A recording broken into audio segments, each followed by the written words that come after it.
Hello guys, this is the Storyteller, and today we are going to talk about MOANA 2016. MOANA was a Disney-produced movie released on 23rd November 2016, budget 150 to 175 million approximately, and it made quite a big amount of money, about $643 million worldwide. It domestically made $248 million, while on the foreign account it had $394 million, which means the foreign people watched it much more. They just poured in the money into it. But we are not going to talk much about the money. We are talking about the crazy politics Disney is shoving down everybody's throat nowadays. And Moana was none other than severe politics, completely filled out. Zootopia was extreme identity politics, and Moana is something of a feminist idiocy. Let's look into how this was performed. And of course, like every time, according to all the woke review site Rotten Tomatoes, it is at 95%. And most of these people have given it a fresh tomato. Fresh tomato, like we heard in previous reviews, previous videos, that the fresh tomato doesn't really mean that it is 100%. People who just think it is quite good, they give a fresh tomato on the rating. But it doesn't mean it is 100%. They probably think it is just 60%, and the overall consensus becomes 100%. It is fresh tomato. That's how the rating is done on Rotten Tomatoes. Among all these reviews, there's only one review that says it is trash. Let's give a look at the good reviews. An amiable new animated musical that speaks to the tween princesses sleepover demographic while tapping into Polynesian myths and making a modest, decently intentioned gesture at diversity. It is another hype word in the identity politics propaganda list. The narrative is a fairly predictable hero's journey. Maui even calls her the chosen one. Okay, that's okay. Chosen one is something that's always been done. But the movie is refreshing for lack of a love interest. Movie is refreshing for the lack of its love interest, because instead Moana learns how to chart her own course like the strong, independent woman she is. See, feminism is its prime motivation of this critic, Leah Pickett. From all these critics, I like this one guy named Matthew Licona. This is Disney's way of having its formulaic cake and eating it too. We know what we are doing here, and we know that you know it too. So please stop fretting and enjoy while the pieces fall into place. I'm going to read his review from San Diego Reader, written by Matthew Licona. Midway through, disgraced demigod Maui calls spunky quest-taker Moana a princess. She objects by noting that she is actually a chief's daughter, but we'll have none of it. You're wearing a skirt, underquote. You're wearing a skirt and you've got an animal sidekick. You're a princess. Quote ends. At another point, he warns her that if she breaks into a song, he'll throw up. Obviously, Moana is a princess movie that's made as a musical. That's why he puts this dialogue. At another point, he says he will throw up if she breaks into a song.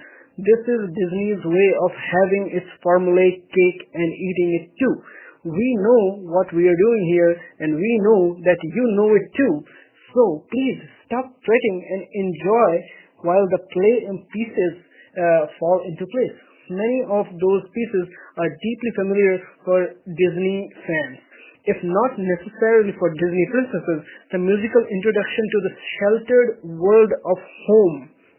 The musical introduction to the sheltered world of home is something that's very common in all the Disney princess movies, set against the sung longing for adventure from Beauty and the Beast, and the rigid dad and campily evil undersea bad guy like the Little Mermaid, the unwelcome responsibility of rule from the Lion King, the jocular magical assistant with dreams of his own, just like from Aladdin.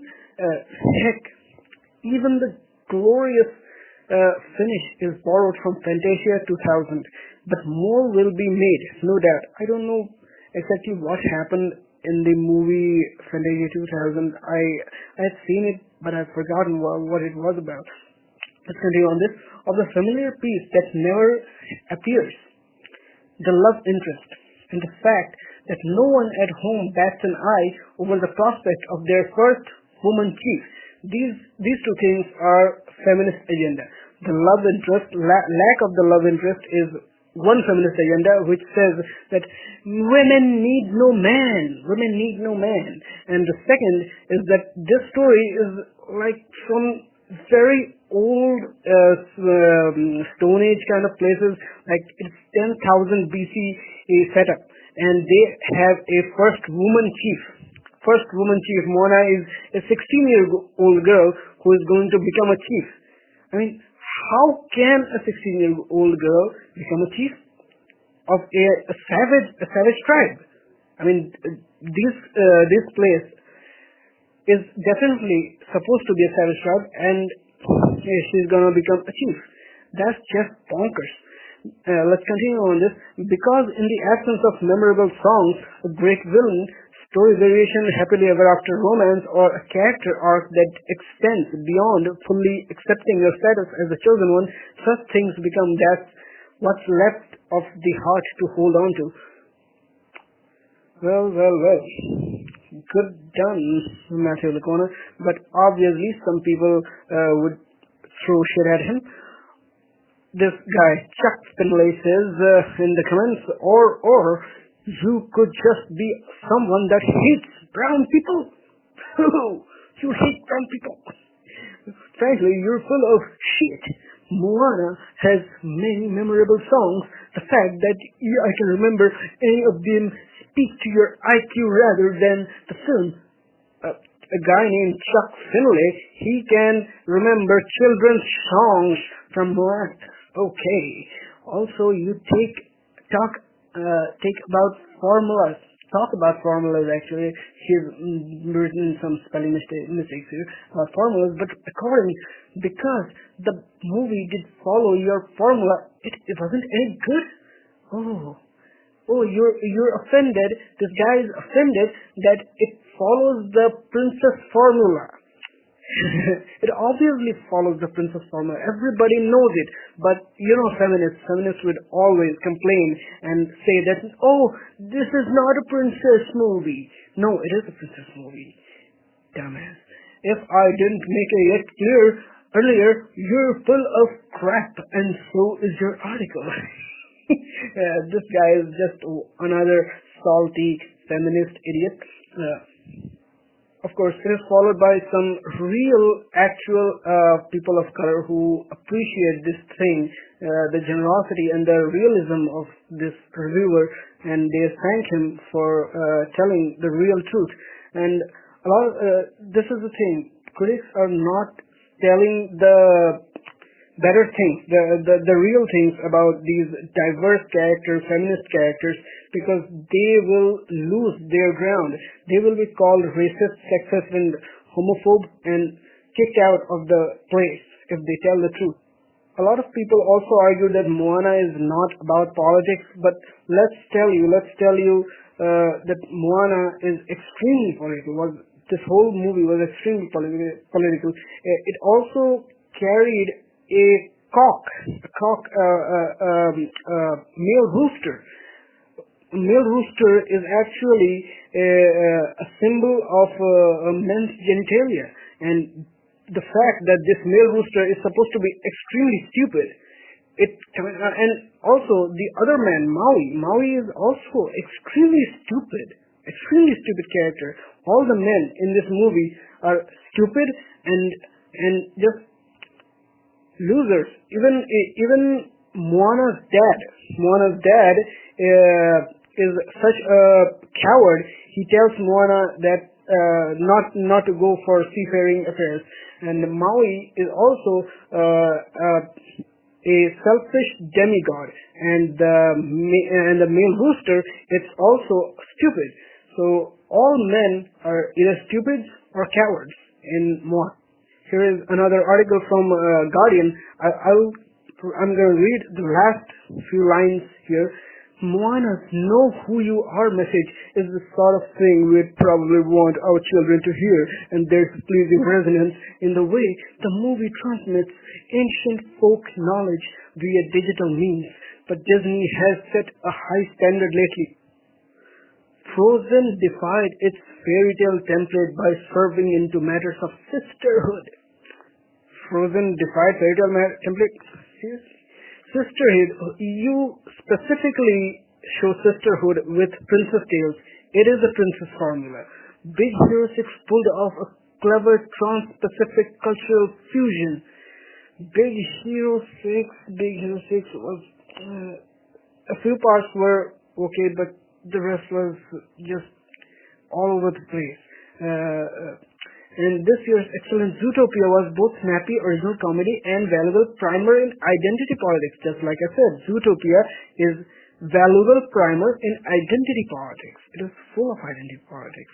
Moana never quite reaches these heights. Its cultural setting is fresh, its storytelling less so. It navigates the reefs, but it doesn't discover a whole new world.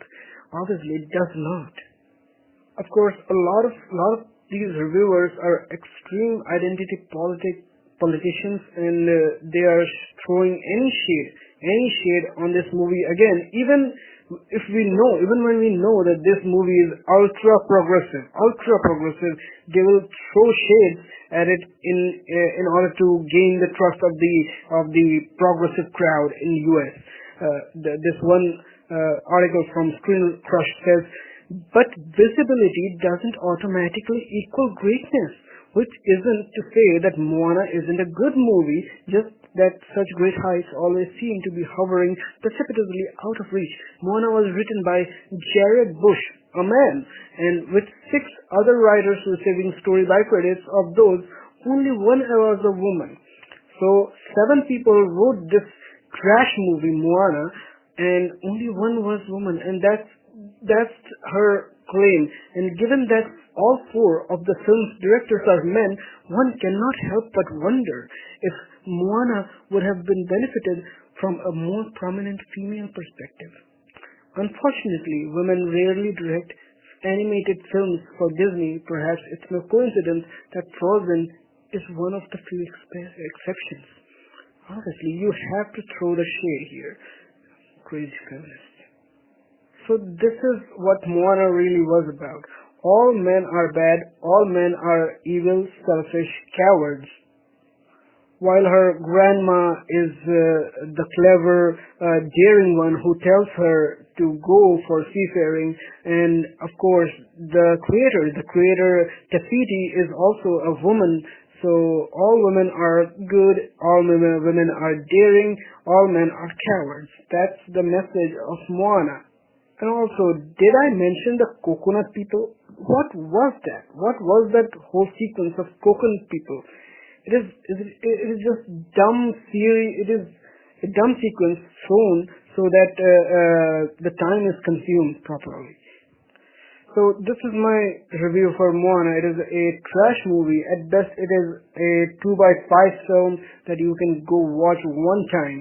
But it is a trash identity politics movie, and I would not recommend you watch it again. This is the Storyteller. Next time we'll have more cringe, more reviews. If you like this kind of content, hit the notification bell, like, subscribe, and comment. And we'll see you next time. Peace.